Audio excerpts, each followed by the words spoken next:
Do'stlar, bu Salohiddin ukamizni Yerevanda kattalarning o'rtasida bo'lib o'tgan jahon chempionatini chempionlik bo'lgan medallardan biri. Shu boshlaganimda mana 5 yoshdan boshlaganman uchishni. Keyin o'sha 7 yoshimda mana Qozog'iston komandasi o'ziga chaqirgan. Men 3 yil Qozog'iston komandasiga o'ynaganman. Qozog'iston chempioni bo'lganman. Do'stlar, Tailandda nafaqat Thai boks, balki xokkey ham bor, shuni unutmaydi. Bir payt yutasiz, bir paytda yutqizasiz. Yo'lni tanladingizmi? Shu yo'lni oxirigacha ham yetkazishingiz kerak. Maqtash emas, qo'yib qo'yganim 15 yoshda bo'lib turib 30 yoshli odamlar bilan xokkey tushib jahon chempioni bo'lib kelganlar. Menga, ya'ni Grand Visa komandasiga shayba sovg'a qilib olib kelibdilar. Assalomu alaykum Grand Visa obunachilari, hurmatli do'stlar. Bugun mehmonimizda Salohiddin Azimov ukamiz xokkey bo'yicha jahon chempioni. Assalomu alaykum Salohiddin. Assalomu alaykum. Ukam, kelganingizdan juda mamnunmiz, vaqt ajratganingizdan va shunchalik e'tibor qilganingizdan. Keling, azizcha sizdan intervyu o'tamiz. Vizaga ham birga harakat qilamiz, mana musobaqalarda birga ishtirok etamiz. Xokkey bu O'zbekistonda yangi sport turi-da. Siz rivojlantiryapsiz buni, his qilishyapsiz. Ya'ni birinchi xokkey chempionlaridan hozirgi kunda siz chiqib kelyapsiz. Shuning uchun bu sportga qanaqa kirib keldingiz? O'zi nimadan qiziqqansiz? Qanaqa bu ideya kelib qolgan bu sportga ketishingiz? Shuni sal tushuntirib bersangiz. Xokkeyga qanaqa kelib qolganim, adam o'zlari oldin xokkeyist bo'lganlar. Xokkey bilan shug'ullanganlar o'zlari. Mani xokkey уже bizda yopilib ketgandan keyin adam o'zlari boshqatdan yana ochganlar federatsiyani, o'zlarining klublari bor, binakor. O'shandan keyin adam meni chaqirib turardilar trenirovkaga. Endi men adam trenirovkalarini ko'rib turardim. Keyin bir payt adam menga shu aytganlar, xokkey bilan shug'ullanmoqchimisan deb. O'zida qanaqa qiziqish bo'lgan? Qiziqish adam aytganlaridan keyin uch ko'rganman, keyin menga bu sport yoqib qolgan. O'shandan keyin hozir endi shug'ullanaman. Mana men muz saroyiga bordim-da, oddiy konki uchdim. Qiynalib ketdim. Uchotganda boshida yiqilishlar ham bo'lgan. Endi boshida, конечно, har kuni, har doim qiyin bo'lardi. Baribir ham konkida uchish, lot yiqilganmiz keyin endi shunaqa bu o'rganib ketganmiz. Qarang, mana o'sha xokkeyga boshlaganingizda ba'zi bir sportsmenlar bo'ladi-yu, bilsangiz, shu yerda boshlaydi-da, keyin ko'ngli soviydi. Shunaqa momentlaringiz bo'lgan, boshida boshlaganingizda как-то ko'ngli sovigan. Nima, agar shunaqa bo'lgan bo'lsa, nima sizga ruhan yana ko'tarilgan, dalshi yana karyerni как бы rost qilib ketishingizga? Mana unaqa narsalar bo'lmagan ekan. Shu xokkey boshlaganimda o'zi menga yoqgan. Uchishni boshlaganimda mana 5 yoshdan boshlaganman uchishni. Keyin o'sha 7 yoshimda mana Qozog'iston komandasi o'ziga chaqirgan. Men 3 yil Qozog'iston komandasiga o'ynaganman. Qozog'iston chempioni bo'lganman. Qozog'istonda ham endi chempion bo'lib kelgansiz. Men Qozog'iston chempioni bo'lganman. U necha yoshda edingiz? 8-9 yosh edim. 8-9 yoshda. Demak, 5 yosh bo'lsangiz, hozir necha yildan beri bu sportdasiz? 10 yildan beri. 10 yildan beri. Qarang, mana bizda bu narsani endi odamlar tushunib yetyapti-da. Bilsangiz, aslida bizda bunaqa sport turlaridan futbol, keyin tennislar ko'p edi. Gol ursa futbolistlarni ko'ramiz-da, emotsiyasi qanaqa bo'ladi. Xokkeyda shayba bo'ladi, to'g'rimi? Varataga uriladigan. Shaybani mashq qilganda emotsiya qanaqa bo'ladi? Mana shu konkida ham ketayotganda, misol uchun shunaqa momentlar bo'ladimi? Mana emotsiyadan yiqilib tushadi odam, misol uchun. Ana bo'ladi-yu o'zida xursandchilik. Mana shu narsalar qanaqa o'zingizda his qilasiz? Xursandchiliklaringizni mana urdingiz shayba. Qanaqa emotsiyangizdan qaynaydi? Emotsiyalar juda ko'p bo'ladi, ayniqsa katta o'yinlarda, finallarda gol urganingizda, yutganingizda juda xursand bo'lasiz. Mana biz ham yaqinda 18 da yoshlar orasida, kattalarning orasida jahon chempioni bo'lib keldik. O'sha chempion bo'lganimizda biz juda xursand bo'lganmiz. Emotsiyalar shu ko'p bo'lgan. Xursand bo'ladi odamlar. Jahon chempionati qayerda o'tdi? Yoshlar orasida Tailandda, kattalar orasida Armeniyada bo'ldi, Yerevanda. Yoshlar orasida boshlaymiz. Tailand o'zi suv davlat bo'lsa, qanaqa kechdi? Endi bizda ham O'zbekiston suv davlat. Endi xokkey endi rivojlanyapti. Yoshlar orasida shu chempion bo'lib keldik. Finalda как раз o'sha Tailandga qarshi chiqdik. Tailand 3-2 yutib. Sborniysiga. Ha, sborniy. Xokkeyda o'shanda bitta taym necha minut beriladi? Bitta period, 3 ta period bo'ladi. Bitta period 20 minutdan anaqa beriladi. Значит, 3 ta period bu как 3 ta taymda hisoblaymiz. Va 20 minutdan berilganda bu 60 minut, ya'ni 1 soatlik o'yin bo'ladi. bir soatlikdan o'yinda odam charchab qolmaydi. Bu nakladkalari bilan, nakidkalari bilan.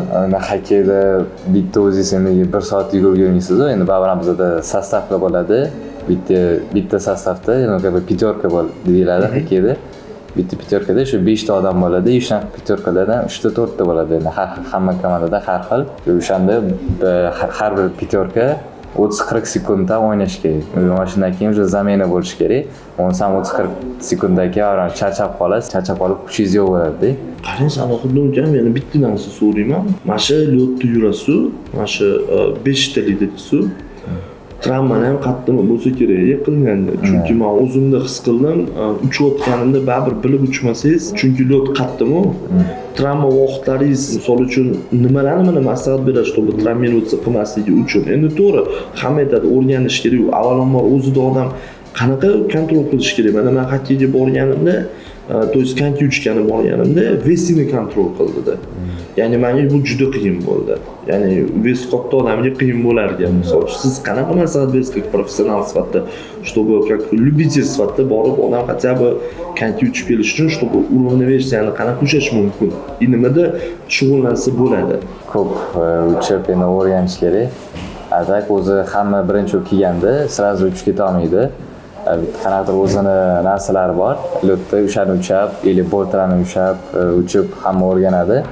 Keyin o'zi shunaqa o'rganib ketasiz-da. Значит, o'zini narsalari bor ushlab yuradi. Chunki men ham o'shanda ushlab yurdim, mana plastmassadan qilingan ballonli ushlab olar ekansiz, uchib yurar ekansiz.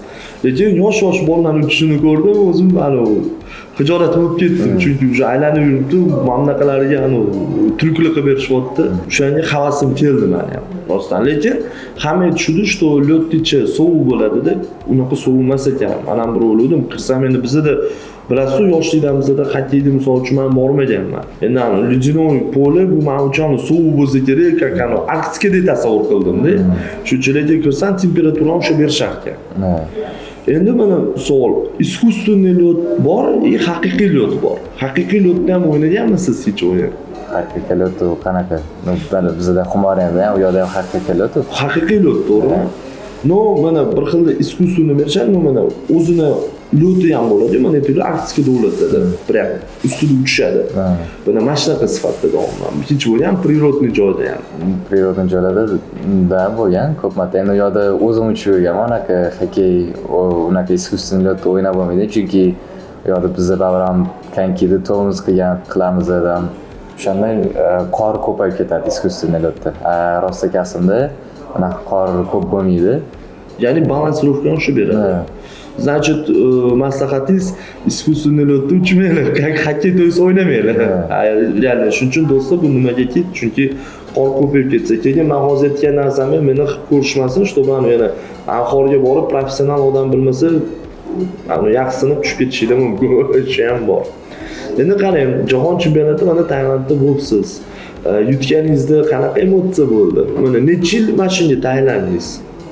Biz jahon chempionatiga shu o'zimiz sborniy O'zbekiston bilan 3-2 oy tayyorgarlik ko'rdik. Mana tayyorgarlik yaxshi ko'rganimizda bir uch olib keldik. Yaxshi. Trenirovka kuniga necha soat bo'ladi sizlarda? Bizda har kuni har xil 1,5-2 soat lotda, undan tashqari yana biz zalga borib, fizически ham tayyorgarlik ko'ramiz. Fispodgotovkalar ham значит bor. Fispodgotovka qanaqa qilasizlar? Mana shu podgotovkalar, qanaqa mashg'ulotlar bilan shug'ullanasizlar? Bu yerda ham har xil bir har kuni har xil zadacha qo'yamiz. Bir skorostga, bir veslar ishlaymiz shtangaga, bir paytlar просто cross yuguramiz. Shunaqa har xil trenerlar o'zi расписание qo'yadi. Bu именно o'sha o'ynayotgan joylarda kuch berish uchun, adashmasam. Потому что oddiy mana shaybani uradigan ki deyiladimi sizlarda? Klushka. Klushka necha vес imet qiladi? Ya'ni klushka juda yengil bo'ladi. Ya'ni 1 kilo ham chiqmaydi, juda yengil bo'ladi ular. Общий mana shu snaryadda kiyganingizda bir necha kilo vazn bilan o'ynaysiz? Где-то 10-11 bo'ladi. 10-11 kilo. Og'irlik qilmaydimi? Yo'q, lekin biz уже o'rganib ketganmiz. Chiniqib ketgan. Keyin mana futbolda sariq kartochka, qizil kartochkalar bor. Xokkeyda narushение qilsa qanaqa qiladi? Ya'ni o'yinning qoidasini bilsa. Bizda har xil narusheniylar bor. U oddiy yengil narusheniylar, u 2 minut o'tirib chiqasiz. Komandangiz o'zi 5 ga 5 o'ynaladi. 5 ga 4 komandangiz 4 ta o'yinchiga olib ketadi. Yengil narusheniylar u 2 minut o'tirib chiqasiz. Katta narusheniylar bor, u 5 minut o'yindan chiqarib yuborishi mumkin. Riba 5 ta 10 ta o'yindan chiqarib yuborishi mumkin. Shunaqa narusheniylar bor bizda. Bittada 5 ta 10 ta o'yindan ham chiqazaveradi. Demak, bu keyingi o'yinlardan ham diskvalifikatsiya bo'lib o'tiradi. Ya'ni bu qanaqa narusheniylar kiradi? Xuddi futbolga o'xshab itarib yuborish, endi ularda patnoshka beradi, itarib qo'pol o'ynash, menimcha bir-biriga qo'pol muomala bo'lish bo'lsa kerak. Endi bizda shu ko'proq anaqa shu diskvalifikatsiya bo'lsa, 5 ta ko'p o'yinlarga u ko'proq qanaqa urushib ketsa, tam qongacha anaqa bo'lib, shunaqalarga ko'proq diskvalifikatsiya beradi. Emotsiyalar bo'lib turadimi shunaqa? Конечно, bo'lib turadi. Imенно finalda menimcha shu hayajon bossa kerak. Finalda ayniqsa juda zo'r o'yin bo'ldi. Bizda ham Tailandda yoshlar orasida final bo'lganda juda zo'r o'yin bo'lib, lekin 3-2 yutib oldik Tailandda. Mana undan keyin kattalarni yutdingiz, ya'ni взрослыйda уже tushdingiz. U o'yin qayerda bo'ldi dedingiz? Armeniyada, Yerevanda. Armeniyada, Yerevanda. U уже mana yoshlardan chiqib kattalarga o'tganingizda farqi bo'ldimi? Или уже ko'nikib ketganmisiz? Endi, конечно, farqi bo'ladi, chunki yoshlar orasida faqat 18 yoshgacha bolalar. Kattalar orasida уже katta, уже kishilar o'ynaydi. Necha yoshgacha bo'ladi kattalar? Kattalar farqi уже tam 30 ham bo'lishi mumkin. Chiqoz tasavvur qiling, hozir 18 yosh bolalar bilan o'ynagan bo'lsangiz, endi 30 yoshli katta insonlar bilan o'ynaysiz.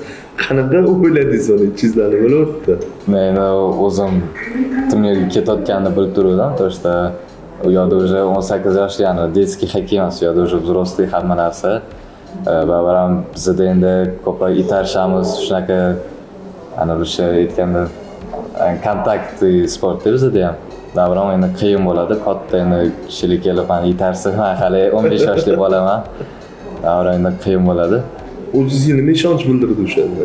Men o'zi o'sha jahon chempionatida как молодой игрок hisoblandim. 15 yoshimda shu kattalar bilan o'ynadim. Mana shuni mana yutdingiz-ku. Necha bo'ldi shu? Oxirgi o'yinimizda Malayziya bilan o'ynadik. Yo'da necha 18-3lar bo'ldi. 18-3, yo'q, 18 ta ochko urdinglar. Gol urdik. Nechta gol urdingiz o'zingiz?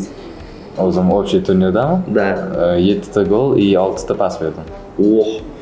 Mana yutdingiz kattalar bilan. Nima qildingiz? Xursand bo'ldim. Birinchi bo'lib, chunki yoshlar orasida, endi kattalar orasida bir yilda 2 marta jahon chempioni bo'lish, u juda xursand bo'ldik. Emotsiya zashkali bo'ldi. Xo'p, qarang, mana hozirgi kunda 15 yoshdasiz. 15 yoshdasiz. Mana kelajakdagi planlaringizni qanaqa qo'yyapsiz? O'zingizni kelajakda misol uchun qaysi komandada ko'ryapsiz? Mana xokkeyga sal o'zingiz ham mana даже menga iltimos qilaman, tushuntirib berishingizni yaxshi. Mana komandalar, mana bilsangiz futbolda Real Madrid, Barsa. Xokkeyda mana shunaqa qanaqa El Clasico'si bor o'zida. Endi bu NHL'da, Amerikada shu eng kuchli, mana futboldan eng kuchli liga chempioni bo'lsa, bizda NHL hisoblanadi. Bu yoqda amerikanskiy, kanadskiy komandalar bor. Shu NHL Kubok Stanley deyiladi. Shu yoqda hamma komanda endi kuchli. Endi tipi futbolga o'xshagan klassikalar. Mana Washington Capitals bilan Pittsburgh Penguins komanda bor. Mana shu ikkita komanda har kuni o'ynaganda El Clasico bo'ladi. O'z qaysi komanda bilasiz bilasiz? Endi Washingtonga. Washingtonda. Kelajakda misol uchun o'yinni ham o'ynamoqchi bo'lgan eng oxirgi emas, cho'qqasi qaysi plan qilyapsiz? Qaysi ligada? Komandada. Liga mana hamma xokkeyist holida o'ynashi NHLda. NHLda. Hozir mana ketdingiz. Hozirgi kunda planlaringiz qaysi komandada o'ynaysiz? Hozir men Alisher aka bilan ham gaplashdim. Ertaga Rigaga uchib ketarkansiz. Keyin Shvetsiyada adashmasam. U yoqda уже biz ko'ramiz, qayoqda kim taklif qilsa, yoki Shvetsiya, yoki Finlandiyaga borib o'ynaymiz. Endi qarang, mana misol uchun O'zbekistonda mana shu yosh o'sib kelayotgan xokkey turiga qiziqqan sportsmenlarga sizni qisqacha maslahatingiz. Misol uchun hamma aytadi, maslahatni mana bo'linglar, hamma narsa qilinglar. bilasiz, boshingizdan yutqizishda o'tgan baribir sport yutqizishsiz bo'lmaydi. Qanaqadir o'zingizni qanaqa ushlagansiz, sal xarakteristika bo'yicha ozgincha tavsiyalaringizni bersangiz o'zingizdan chiqqan holatda. Просто bizani mana intervyuimiz bo'lyapti, так как biz sizdan xudo xolasa vizalaringiz bo'yicha mana ishlayapmiz. Barcha odamlarga aytamanki, более естественныйroq любой intervyuni chiqishni xohlayman. Mana sizdan hozir shunaqa, chunki savollarga mana do'stlar tayyorlamaganmiz biz rostdan. Bugun Salohiddin ukamiz uchib ketayotganlari uchun men o'zim iltimos qildim. Salohiddin da xokkey bizda endi yoshlarning ongiga singib boryapti. Chunki xokkey ham bu katta sport bilsanglar, Amerikada mana Salohiddin ukamiz aytgandek, Kanadada bu juda rivojlangan sport. Shuni unutmanglar, chunki xokkeyga qatnashgan bola kelajagini mana Salohiddin NHLda ko'rayotgan bo'lsalar, xokkeyda insonlar Amerika, Kanadani ligasida o'ynaydi, xuddi futbolda Real Madrid, Barsa degandek. Shuning uchun mana o'zingiz maslahatlaringiz shu insonlarga. Ular mana 5 yoshdan boshlaydi, 8 yoshdan boshlaydi, ota-onasiga eng o'zi menimcha qiynaladigan ota-ona deb o'ylayman-da, chunki har bitta farzand travma olayotganda yuragidan o'tadi. Va bu sport kerak ekan, bolam shu sinasan, qo'lingni sindirib olasan, oyog'ingni sindirib olasan, qo'y, undan ko'ra boshqani nimadir tanla deyish mumkin ota-onalar. Bu o'zingizni mana o'pitingizdan, ya'ni tajribangizdan kelib chiqqan holatda. Endi hamma sportda baribir ham travmalar bo'lib turadi. Endi bitta xokkeyda emas. Endi baribir ham ras shu yo'lni tanladingizmi, endi shu yo'lni oxirigacha ham yetkazib qo'yishingiz kerak. Bolalar mana даже o'yinda o'ynaganda yutqizganda ham nima deysiz, ruhini ko'tarish uchun. Mana sizda ham bo'lgan shunaqa holat. Siz o'zingizga nima qilib motivatsiya bergansiz? O'zingizni oldinga intilish uchun. Mana bitta o'yinga bordingiz, yutqizdingiz, zo'r taylandingiz. Lekin nasib qilmadi. O'shanda har doim o'zingiz nima derdingiz? Endi bu sport, bir payt yutasiz, bir paytda yutqizasiz. Bu hech nima qilib bo'lmaydi bunga qaramasdan ekan hamma narsani unutib baribir ham ishlashingiz kerak. Shu aytgandek, mana shu bitta yo'lni tanladingizmi, shu yo'lni oxirigacha ham yetkazishingiz kerak. Значит, siz har doim yutqizsangiz ham bunaqa emotsional ahamiyat bermaysiz. Endi agar katta turnirlarda finalda yutqizib qo'ysa, endi конечно bu juda xafa bo'lamiz, chunki shuncha yo'l keldiki, finalga kelib yutqizib qo'ydik. O'shni holatda qanaqa yengib chiqasiz? Lekin hali mana unaqa holat bo'lmagan. Nasib bo'lmasin ham. Bu endi yoshlarga maslahat bo'ldi, chunki ba'zi bir yoshlar mana shu sportni boshlaganida ozgincha yutqizsa, bilasiz, tashlab ketadi, psixologik stressga tushib qoladi. Bu xo'ja xokkey bo'lsa, xo'ja futbol bo'lsa, xo'ja boks bo'lsa. Shuning uchun baribir chempionlardan shu qiziq bo'ladi. Nimaga?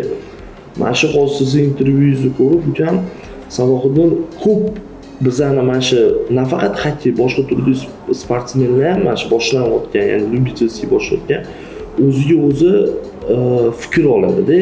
Chunki men ham shunaqaman. Men ham endi sportga borganmiz, biz ham yutqizishlar bo'lgan, yutishlar bo'lgan. O'shanda mana shu baribir sizlardagi professional sportsmenlarni ko'rib, biz ham o'sha narsani olardim yoshligimda. U mana bu bola mana qildi.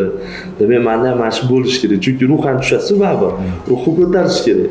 Ruhan ko'tarish uchun mana shu narsalarni ko'rib o'tirardim mana. Siz ham ikki og'iz mana shunaqa ruhi tushib qolgan, qanaqadir yutqizib qo'ygan insonlarga maslahatingiz, shu ruhni qanaqa ko'tarish uchun.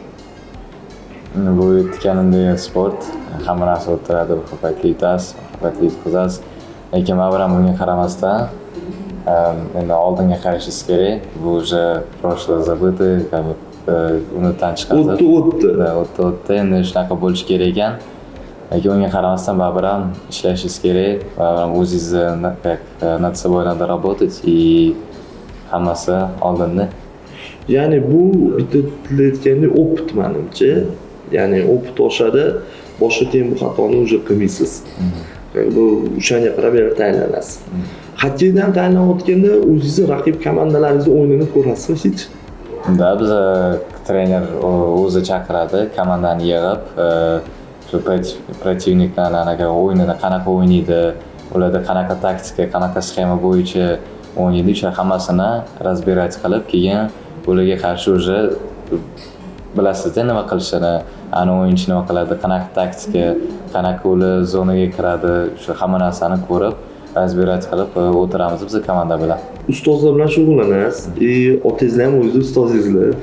Qanaqa bo'ladi? Mashg'ulotda ham ustozlar menimcha uyda ham plan qattiq qo'yilsa kerak.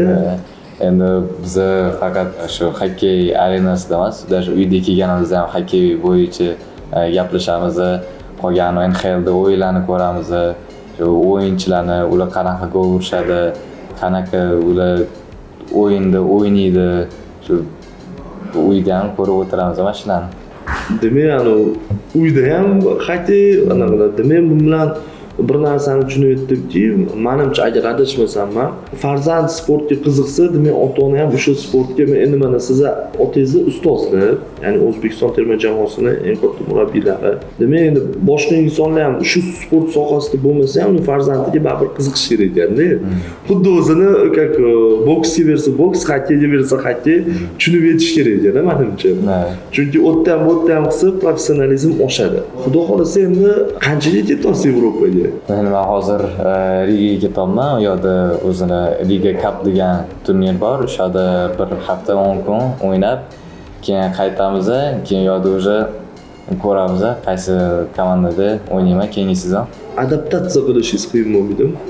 Yo'q, o'sha o'rganib ketganmiz, o'sha Qozog'istonda ham, Rossiyada ham qayoqqamada hamma yerga borib o'ynab keldim, o'sha unga o'rganib ketganman. Bemalol. Gap yo'q.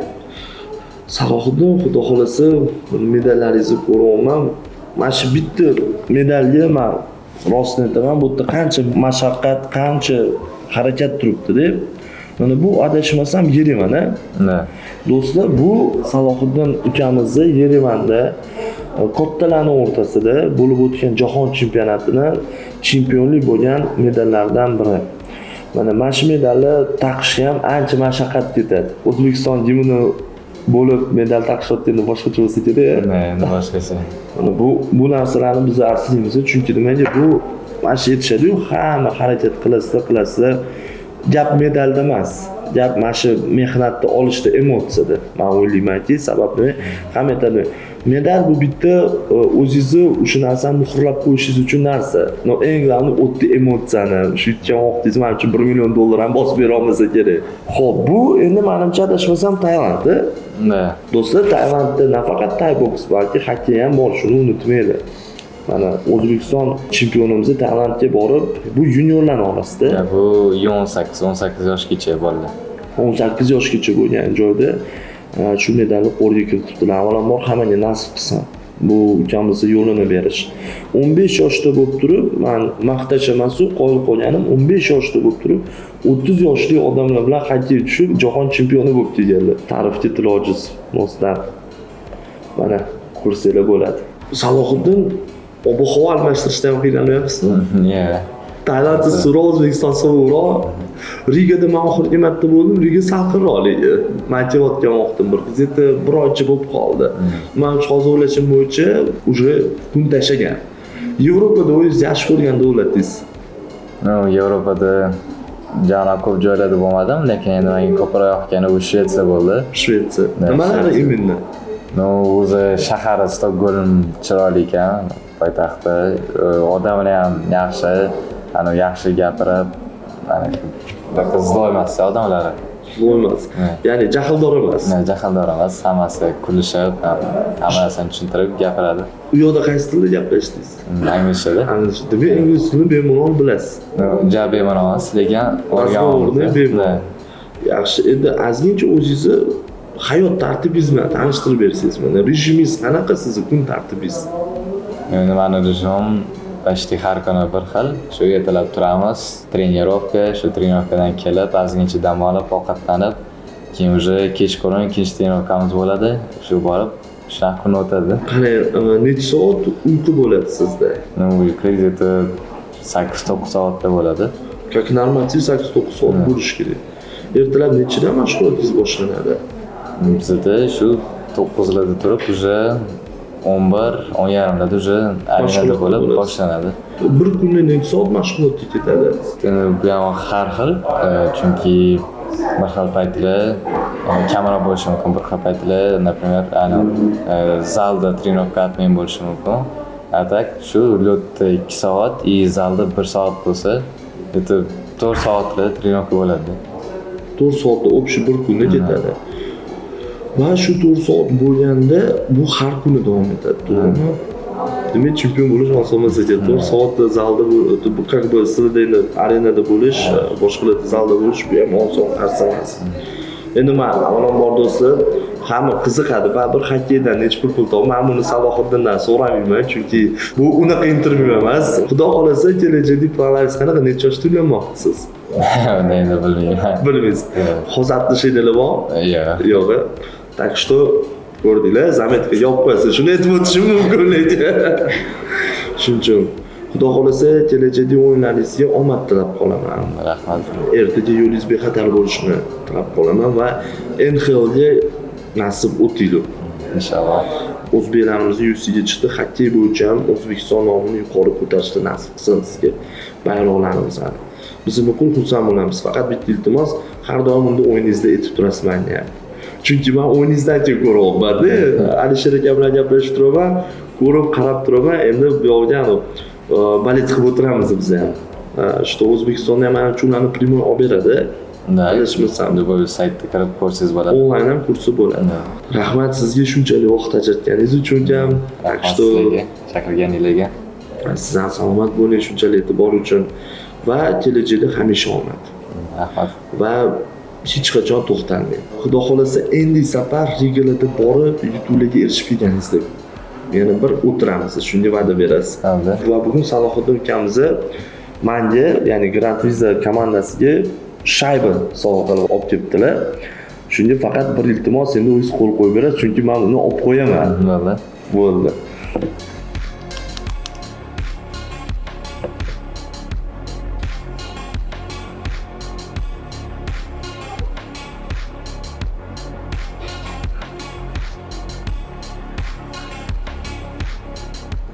Ana do'stlar, bugungi kun muhrlandi tarixga muhrlangan nimaga?